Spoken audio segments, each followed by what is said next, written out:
I didn't learn to read until I was 14, and by the time I was 26 years old, both my parents were gone.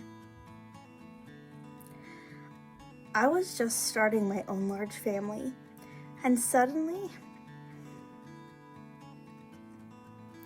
my compass and my pulse were both gone. How do you find your way when the people who taught you everything are no longer there to guide you?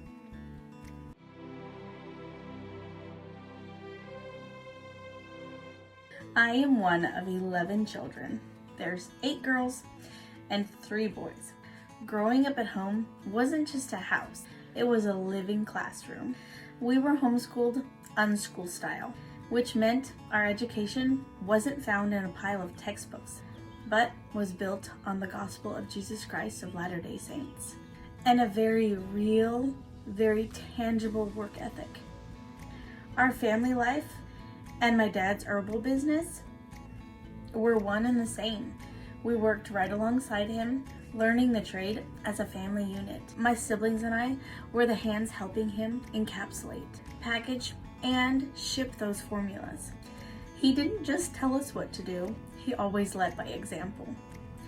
That's where I learned that a testimony of Jesus Christ and a pair of hardworking hands can change the world.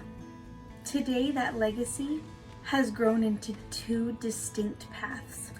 My oldest sister, Lynn, who is about 15 years older than me, inherited Dad's original product line.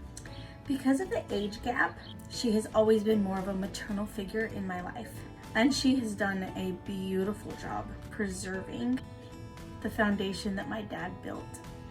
And then we come to my brother, Scott. My brother Scott is only 2 years older than me. We grew up side by side, encapsulating and manufacturing the formulas. When he felt the calling to take what Dad had taught us, build upon it with a fresh perspective, it felt natural to keep working together.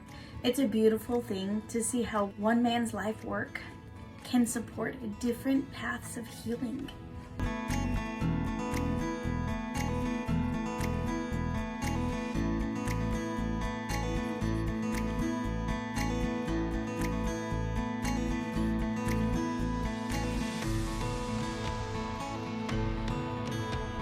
However, that freedom of unschooling came at a very heavy cost for me. Because there wasn't formal structure, I fell through the cracks. I actually didn't learn to read until I was 14 years old.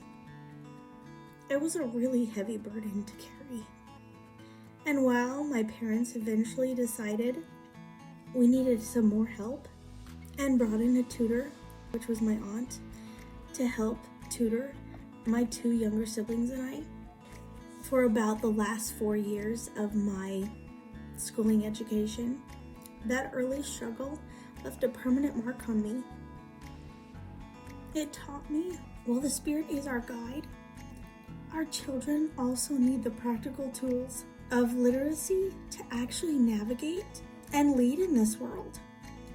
I love and am so grateful for the spiritual foundation that my parents gave me, but I had to fight really hard for the academic ones. It's why I'm so intentional today about ensuring that my 8 children have the tools that I didn't get to have until much later in life. My dad was so much more than just my father. He was my medical and my spiritual guide. When he passed away 9.5 years ago, just 6 months before I had my 4th child,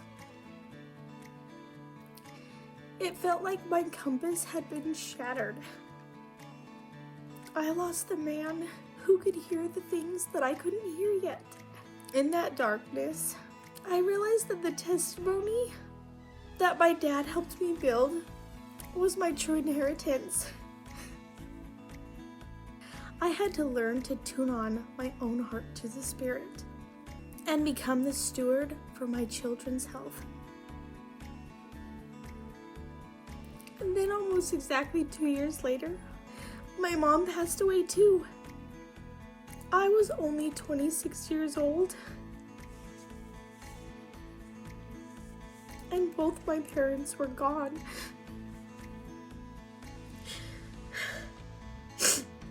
If Dad was my compass, my mom was my pulse.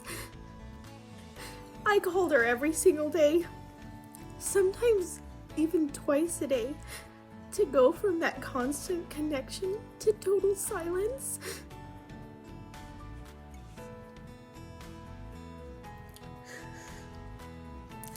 While being so young and raising my own children was a burden I can't quite describe.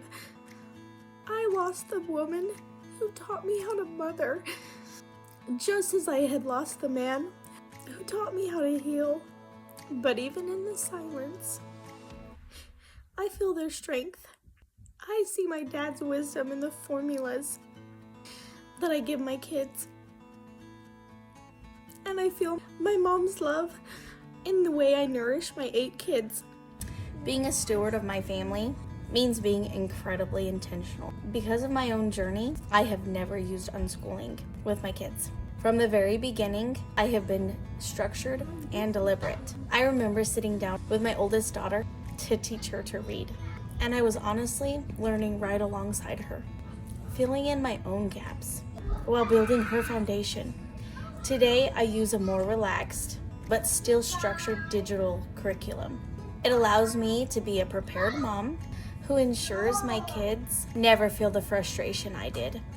That same need for clarity is why I've chosen to use my brother's formulas.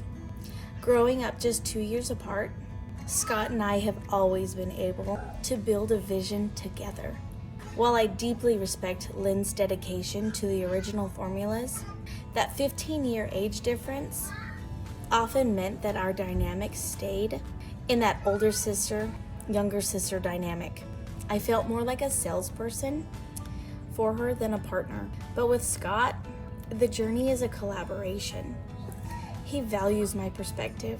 As someone who was right there in the manufacturing room with him, I share them here because I finally feel like I have a seat at the table, in the branch of the family tree, where I'm actually seen and heard.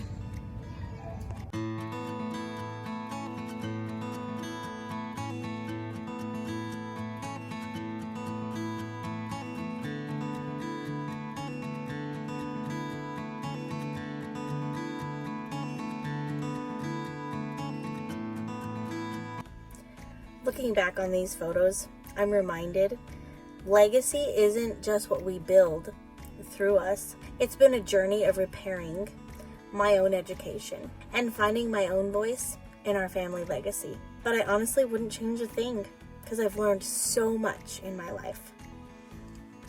Authentic living isn't about having everything perfect. It's about honoring where you came from while doing things differently for your own children. My parents aren't here to see the shadow boxes I put on the wall, but their testimony is in every corner of this home. I choose connection over stress because that's what they taught me matters most. How are you honoring your heritage today while building something new? I'd love to hear your family stories in the comments, how you carry your parents' legacy into your own home and in your own way. Thank you for being our foundation here in Missouri. Hit subscribe to follow our journey, and I'll see you in the next one.